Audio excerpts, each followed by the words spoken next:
जैनपुर गांव में हीरा लाल नाम का एक जमींदार रहता था। हीरा लाल एक बहुत लालची इंसान था। हीरा के पास धन दौलत की कमी नहीं थी, पर फिर भी हीरा लाल की नजर एक गरीब किसान जिसका नाम शेरा था उसकी जमीन पर थी, क्योंकि शेरा की जमीन काफी उपजाऊ थी और अपने जमीन की बदौलत ही शेरा ने अपने बेटे आयुष को गांव से बाहर शहर में पढ़ने के लिए भेज दिया था। ऐसे ही एक दिन हीरा लाल शेरा के पास आता है और उससे कहता है, शेरा, तुम अपने बेटे को शहर में पढ़ा रहे हो और खुद इतनी सी जमीन में खेती कर रहे हो। इतनी कम जमीन में खेती करने से भला तुम इतने पैसे कैसे जोड़ पाओगे? वो तो है मालिक, पर मैं कोई ना कोई इंतजाम कर लूंगा। अगर नहीं हो सका कोई इंतजाम तो लोन ले लूंगा, लेकिन अपने बेटे को बहुत बड़ा आदमी बनाऊंगा मालिक। अरे मेरे होते हुए तुम कहीं और जाकर या कुछ और इंतजाम करो, ऐसा हो सकता है क्या? मालिक मैं समझा नहीं, आप क्या कहना चाहते हैं? मैं तो बस तुमसे ये कहना चाहता हूँ कि तुम्हारे बेटे की पढ़ाई के लिए तुम्हें पैसे चाहिए।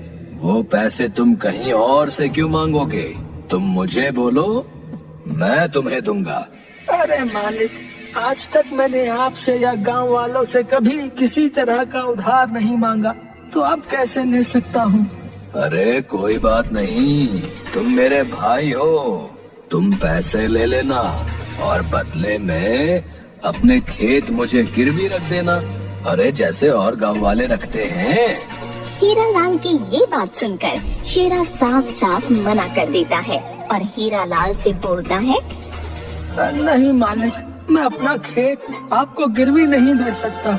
इस खेत से ही तो मेरी रोजी रोटी है और इस खेत की बदौलत ही तो मैंने अपने बेटे को शहर भेजा है, और मुझे पूरा विश्वास है कि इस खेत से मैं अपने बेटे को एक दिन बहुत बड़ा आदमी बना पाऊंगा। मालिक मुझे माफ कीजिएगा। ये बोलकर शेरा वहाँ से चला जाता है और हीरा लाल को बहुत गुस्सा आता है। ऐसे ही कुछ दिन बीत जाते हैं और हीरा लाल एक और तरकीब लगाता है और शेरा के पास जाकर उससे बोलता है,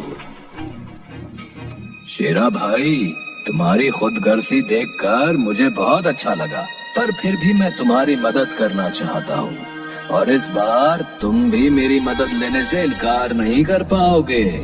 और अगर तुम मुझे सच में कुछ समझते होगे तो मेरी बात मान लो। ठीक है मालिक, बताइए आप क्या बोलना चाहते हैं? शेरा भाई, तुम मुझसे पैसे मत लो और ना ही अपनी जमीन मुझे गिरवी दो। तुम एक काम करो, तुम मेरी जमीन जो सड़क के साइड है वो तुम्हारी जमीन से दोगुनी है। तुम एक काम करो, कुछ दिन उस पर खेती कर लो, उससे तुम्हें काफी मुनाफा होगा और उससे मिले पैसों से तुम अपने बेटे की पढ़ाई करवा सकोगे। बदले में जब तक मेरी जमीन तुम्हारे पास रहेगी तब तक तुम्हारी जमीन मेरे पास रहेगी। अब तो तुम्हें कोई ऐतराज नहीं होगा ना? शेरा ना चाहते हुए भी हीरा लाल की बात मान लेता है और हीरा लाल शेरा से कुछ पेपर्स पर अंगूठा लगवा लेता है। क्योंकि शेरा पढ़ा लिखा नहीं था, इसलिए वो इस बात से भी अनजान था कि उन पेपर्स पर क्या लिखा है। जिसके बाद हीरा लाल बहुत खुश हो जाता है और शेरा की जमीन पर अपना कब्जा जमा लेता है। वही बेचारा शेरा कुछ दिनों बाद उस जमीन पर खेती करने के लिए जाता है। जब शेरा उस जमीन पर खेती करता है तब उसे पता चलता है कि वह जमीन एक बंजर है। जिसके बाद शेरा हीरा लाल के पास आता है और उससे बोलता है, मालिक, आपकी जमीन मेरे किसी भी काम की नहीं है, क्योंकि आपकी जमीन बंजर है, इसलिए आप मुझे मेरी जमीन वापस कर दीजिए। शेरा, तुमने इन पेपर्स पर अंगूठा लगाया है जिस पर यह लिखा है कि अब तुम्हारी जमीन मेरी है और मेरी जमीन तुम्हारी। तुम्हारी सहमति से हमने जमीन बदली है, तो अब इस जमीन पर तुम्हारा कोई हक नहीं है। अब जाकर अपनी बंजर जमीन पर ही खेती करो।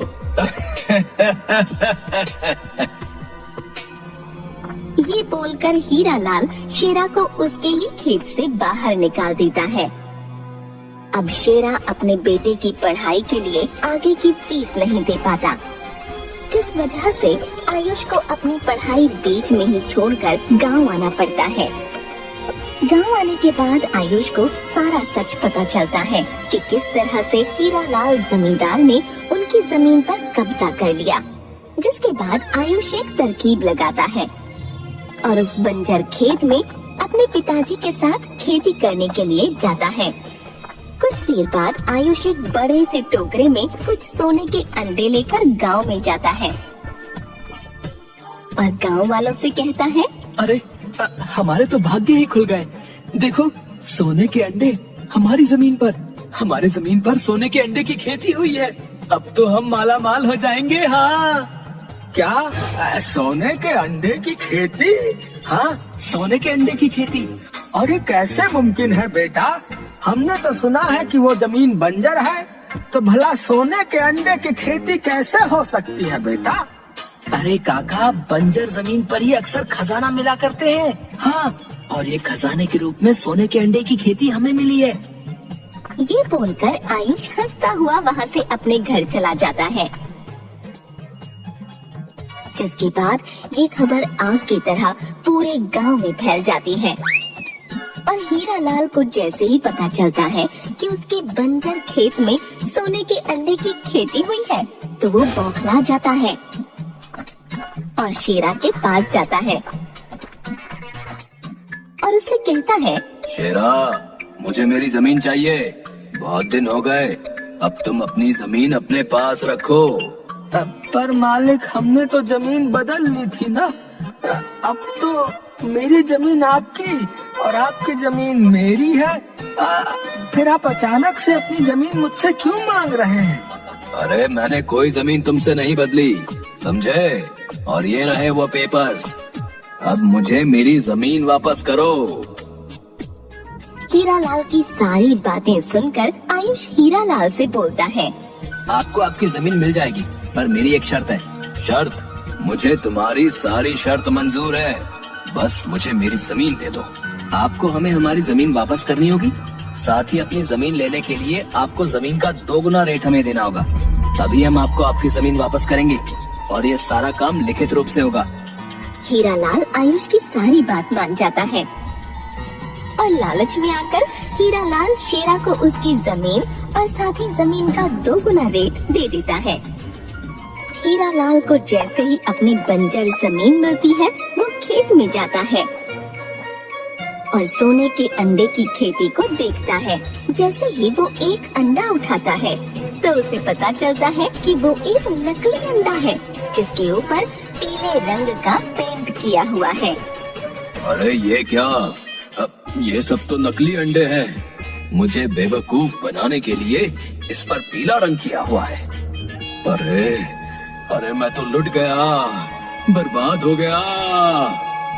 ये देखकर हीरालाल को अपनी चतुराई याद आती है और उसे पता चल जाता है कि शेर को एक न एक दिन सवा शेर जरूर मिलता है। जिसके बाद वो अपनी जमीन पर बैठकर नकली सोने के अंडों को हाथों में लेकर रोने लगता है।